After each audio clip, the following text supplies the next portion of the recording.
Good morning, friends. How are you today? Today is going to be our August farm tour. I'll do the home garden tour in a separate video. We've got some new subscribers, so I'd like to say hello to everyone and welcome, and thank you so much for joining us. Since we've got some new folks, I'm just going to give you a brief rundown about who I am. My name is Heather. I farm and home garden here in Northern California in the East Bay, Zone 9B. I am a farmer florist, so I grow cut flowers and I sell them through a CSA. I do wedding work and some, personal bouquets whenever they're requested, and small events. And I sell wholesale as well to a local flower mart. So, welcome to you all. We're going to start today's farm tour. I just spent, so pardon me if there's stuff all over me. I tried to clean up. I just spent the last hour or so string trimming out here because I have a U-pick event here tonight. Thankfully, there are flowers to pick, but I wanted to trim down a bunch of the weeds and kind of make the pathways very clear. Whenever you have people walking around on your farm, there are hazards, and so I want to make sure that I make it as safe as possible. There will be 12 people here tonight, I believe. And last time I did a U-pick, I catered some picnic boxes, but wasn't able to do that this time. So instead, later today, I'm going to make a huge pot of gluten-free pasta salad with tomatoes and stuff from the garden, a big fruit salad with some honey from my hives, and a flourless chocolate cake for people to enjoy here after they pick. Our time tonight will be from 6 to 8 p.m., so it will be starting to get dark by the time everybody's wrapping up. So let's do a garden tour, well, a farm tour. This is mid-August. It's starting to look rough, as it always does in August, but that's the cycle. Now you'll notice as we go around that it's not very tidy here, and that's unusual for me. I actually like to keep a pretty tidy farm. But there's some changes coming up. Hopefully, I think everything's going to go well. That means that mentally I haven't been keeping up with stuff here, and you'll find out why later. So let's get started on our August farm tour.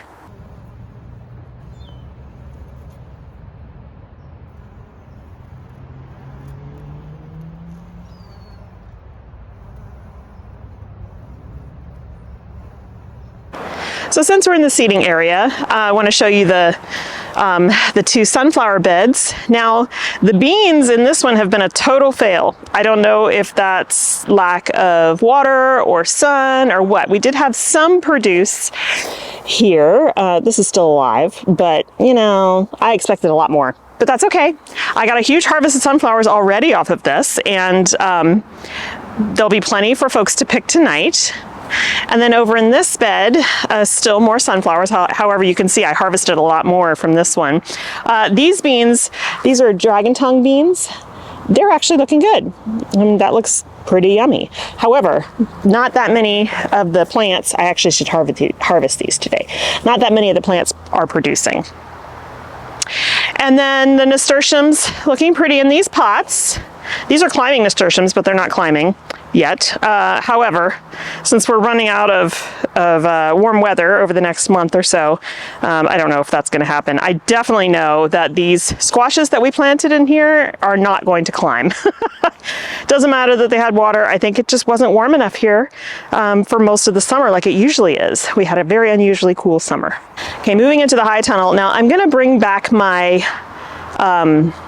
my leaf blower and my battery powered leaf blower. I'm going to clear all this out. I cut it all down, but it looks horrible. So I'm going to leaf blow all this so it looks a little bit more tidy when folks come tonight. And here you can see the asters finally blooming, but super short. Those, some folks tonight might want to cut them because they're not going to be making market bouquets, they're going to be making vase bouquets. And so that might work for some folks, but I'm definitely not happy with using asters in the high tunnel. I mean, they're pretty. And these, this variety of Dianthus is Chabot La France, finally blooming. Stems are not so bad, but again, it took almost an entire year for this to happen. So I need to investigate. I don't know if I'm going to grow them anymore. Okay, so this kind of mess down here is just staying in place because I want to keep living things in the soil. I'm not really harvesting on this anymore. However, there's a couple stems like that gorgeous one that I could harvest, but I'm gonna let everybody else pick through tonight. Scabious is doing good. I'm also leaving these because, you know, there's pollinators using them, like that pretty bee. And then the Sweet Annie back here is blooming. It's flowering. And I actually did cut from that this week. It's really cool because it definitely gets, you know, makes the bouquet a lot more full, but it drops a ton of pollen. It's kind of hard to see here. And I don't think that's great for some folks. So I think I might stick to picking this like I have been when it's just in the leafed out stage. We've got a small stand back here of chocolate lace flower. I'll probably come get these on Monday, finish this up. But you can see mostly weedy through here, and I literally have not been trying to clean it out. Reasons for that will become clear. This bed was supposed to be all celosia and none of it took. And also something, I think probably rabbits is coming in and eating stuff off the top. That's all right. I don't have any new seedlings in here, and everything else is tall enough that it doesn't matter. So these sunflowers, I have mostly harvested this succession. There's a few big ones left. I'm going to save these really big ones, let them completely go to seed, and feed them to the chickens this fall and winter. The basil looking great. Getting some nice long stems on this. This is Opopeo, and this one is Miss Burns Lemon. It smells so good. And then these are all zinnias, and they are finally, you can see, finally starting to bloom, and we have nice long stems. So this is all a mix. I'm very happy to have those up. This is all of the celosia that survived. I'm not even going to bother picking it because it's way too short, but it's too bad because celosia can be really cool, and this was the Pampas Plume variety. Here's another succession of basil, and smells just amazing, but it's got time to get a little taller. All these zinnias. So I will keep harvesting off of these because you see, like, this is a central stem, obviously not ready to harvest. Goes down to here, and then these are side flowers here, and so are these. So I'll get many more harvests off of each individual plant. This is all done, obviously. Like I said, normally I would clear this out and prepare the bed for fall planting, but some things are changing. Also, the longer it stays in here, the more it's feeding the soil life. So I don't want bare soil where I can help it. So that's why you'll see weeds in places, because that's better than bare soil right now, and none of them are going to seed because I keep chopping them off. Status still looking good. There's some harvestable stems in here for folks tonight. And then over here, still harvesting off the Sweet Annie. I mean, it's so funny. This is literally like 6 plants. It's so productive, and it's such a great filler, and it smells so amazing. So this is definitely one I will continue to grow year after year, but look how tall it is. It's at least 6 feet tall. It's well over my head. Still have some snapdragons, although they're pretty much done. And then the Nigella pods here. So pretty and full of seeds. So even these short stems that grew off this one that fell down, those are harvestable for folks who want to put them in a vase. They'll work just fine. Okay, dahlias. Really, really pretty. Look at that one. I don't even know. I have tags on these. Fatima. That's what this one is. This one back here, Tiny Treasure. And it is a tiny treasure. Look at it. I love that. I really like ball dahlias. They hold up really, really well. This pink, I wish that I could really show you. It is so vibrant. It's like electric in here. I don't know if it comes across on camera. This is Diva. I know her because I have her in my home garden. She's looking way better in here than she is in my home garden, I can tell you that. And then this one, I think the tag said Bahama Mama. I could be wrong, but definitely very pretty blooms. And you can see that's a nice, tall, healthy dahlia. This one, not sure. The tags have gotten, oh, Candlelight. Well, that makes sense. That one's very pretty. This broke off. Look how huge that one is. And we've just got more ball dahlias. Clearly, I went crazy with ball dahlias this year. I like them. They hold up really well. And they come in so many nice colors. And then this one, where's your tag? This one's Lights Out. It's a black one. So, well, as black as you can get with flowers. Now, the white Saskatoon mums are definitely coming along. Look at all these buds. Some of them are already starting to bloom, real short, which is not good. But you can see they're decorative mums. They're like frilly, fancy, and they're big heads on them once they bloom. So they'll be really cool for the fall. Got to get some of these weeds out of here by hand. So I should have plenty to harvest with these. Also, you can see how much rodent activity we have in here now. I'm not even treating for this. I'm not putting down Repels-All. These plants are big enough that it doesn't really matter.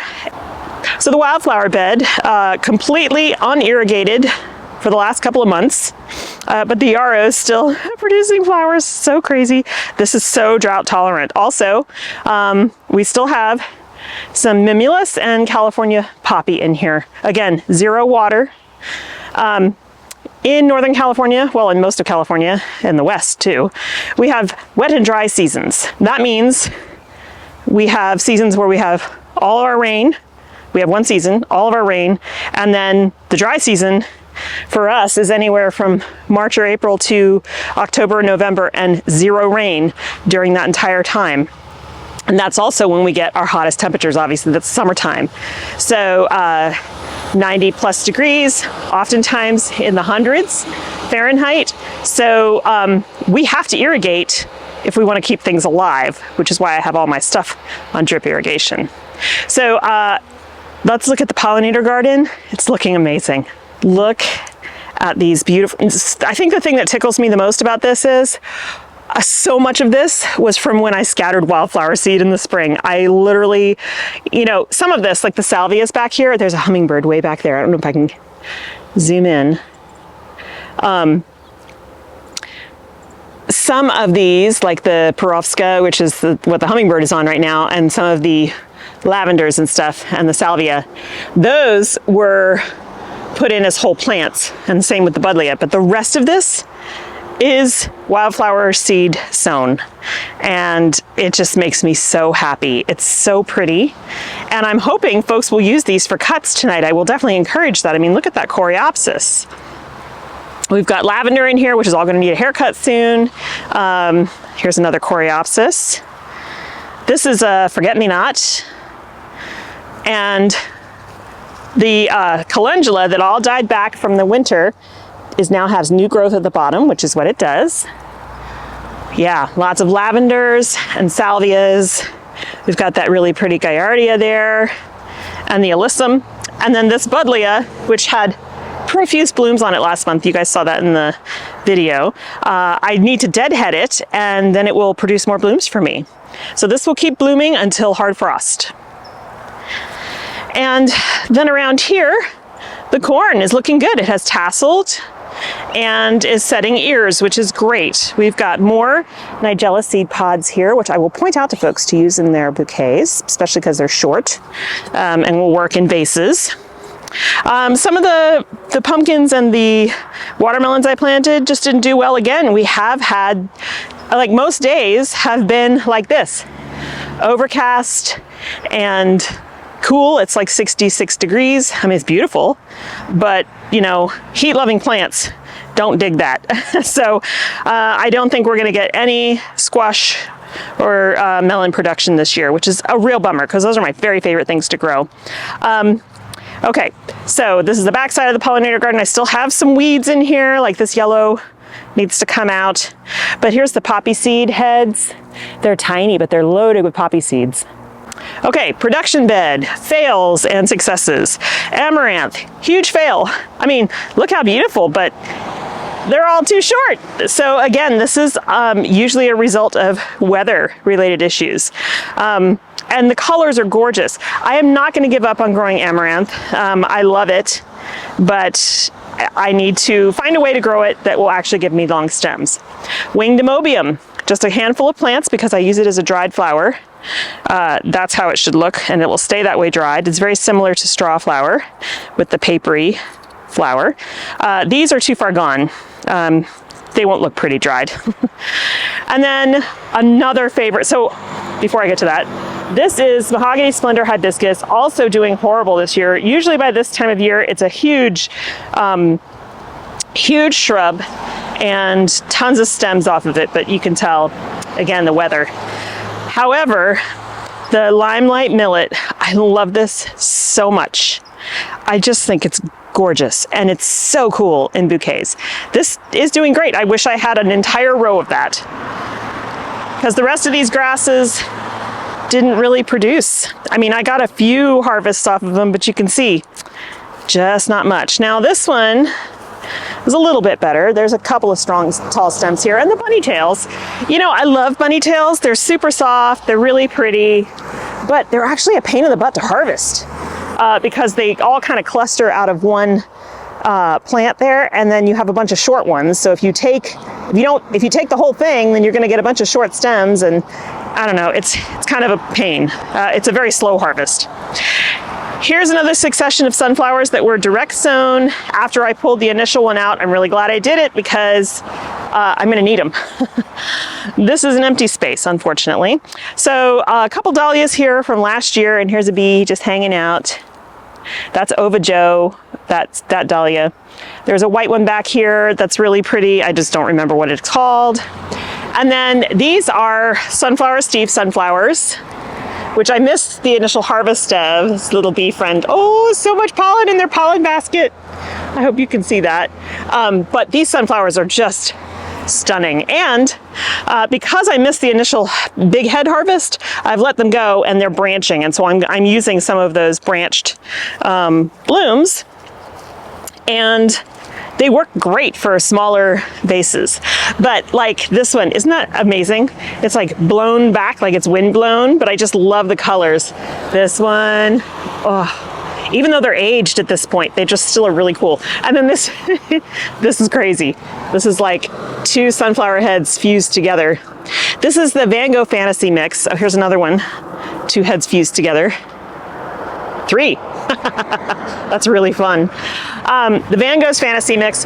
He offers these occasionally, and at some point he will be putting all of his sunflower seeds for sale, but it's a very long process. He wants to make sure, just like any good seed provider, that what you get is true to what he initially produced. But look how gorgeous. So the rest of these are, you know, have gone because these bloomed when we were in Italy, these initial ones. I've let them branch because some of the longer ones are still useful, and I'm gonna let all this seed come up and again feed it to the birds and the chickens. So that's why I'm leaving all the heads here. And they're just so pretty to look at. These are not snacking sunflowers, but you could totally eat these. One remaining super tall stem to harvest here. See, this is what I was talking about with branching. So I harvested the main stem, and then these two side stems, those are quite long. Those are plenty long for bouquet work. We've got another dahlia here, super diseased leaves, but the flower's very pretty. And then these were branching sunflowers, and they're done. Over here we have ageratum, which I have been harvesting on. It's also called floss flower. It takes a long time for it to get tall stems. So for most of the season, the stems are only about 4 inches tall, and then it finally starts putting on height. So I do enjoy it, but I tend to do it more for a dried flower because it's a really cool dried flower, and it holds its color. This is Apple of Peru. It's a single plant that has been producing literally all season. And at first I didn't know what to do with it. But then I started cutting off some of the longer stems and using them in bouquets, and they're really cool because even if you don't get the flower, here's the flower, it's a blue flower, the seed pods themselves are really interesting architecturally, and so I've been enjoying those in bouquets. Now this is another decorative mum. This is the purple variety of the same as the white one that's in the hoop house. These are a little bit taller, but you can see that purple color. I'm hoping that, because they're not looking so good, the blooms when they're coming out now, I'm hoping I actually get a whole bunch of good blooms off of these and they look good. They're like a cactus flower type variety. Pretty zinnias, where I've been harvesting off of this bitty zinnia patch. This whole row was zinnias and most of them just never did anything, so I pulled them out to put the mums in. But we are finally getting long stems on them. This is a borage that just took up residence in here and I left it. But you can see more mums. And then here's kind of a more solid zinnia patch. This is the Art Deco variety. And these are mostly like single variety, right? So they don't form that cupcake shape like some of the other zinnias do. But I think there's enough harvestable stems here for folks tonight. Gosh, I certainly hope so. I'm always anxious when I do this. This is why I don't want to keep doing U-picks. Some beautiful Rudbeckia. I'm hoping some folks take some of those. And then this is a lot of weeds. And again, I've just let it go. I promise you I will give you the heads up on what's going on with that.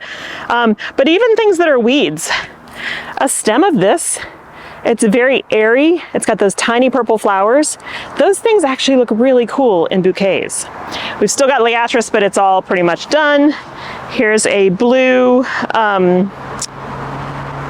borage. I have a white borage over here, which I really love. I got that white borage seed from Baker Creek a couple years ago, and I enjoy growing both. Now I don't have to plant them because, you know, borage self-sows so easily. Cosmos, finally coming along. This is, I think, Cupcakes Pink. Yeah, I mean, I don't know. I don't remember what I planted. We do have some Sweet William back here, but it's hiding under all that. And then here we have zucchini, which I've been harvesting off of. It's just a single plant, which is kind of nice, actually. I had more zucchini than I could handle last year, and this time it's just a couple, I just have 2 plants producing. So we get some big ones from here, and then there's one variety down here called 8 Ball, which I've gotten a few off of. So yeah, not too much, and actually you can see one forming right down there. And then plenty of bees, so they're getting pollinated for sure. And then finally, working our way back along the pollinator patch, we still got some poppies, but again, all of this stuff was from the sunflower. Like, I did not plant any of these echinaceas, they came from seed, which is amazing because I find when I plant actual echinacea plants, they die. So I think it's really funny. This is a weed that pops up here, but the bees love it. And right now they don't have a whole lot of forage. We're in what's called the dearth. And so I'm leaving up everything that I possibly can for the bees. Still all the catmint, and they're definitely loving it here. And again, I'm gonna come through here with my leaf blower and clear all this off so it looks a little more tidy for tonight. So, you know, some weeds, I gotta get that guy out of there. Not so much for keeping the weed pressure down, because I'm starting to not care about that right now, but more because when you reach in to harvest something, that hurts. And the same with this actually really beautiful thistle.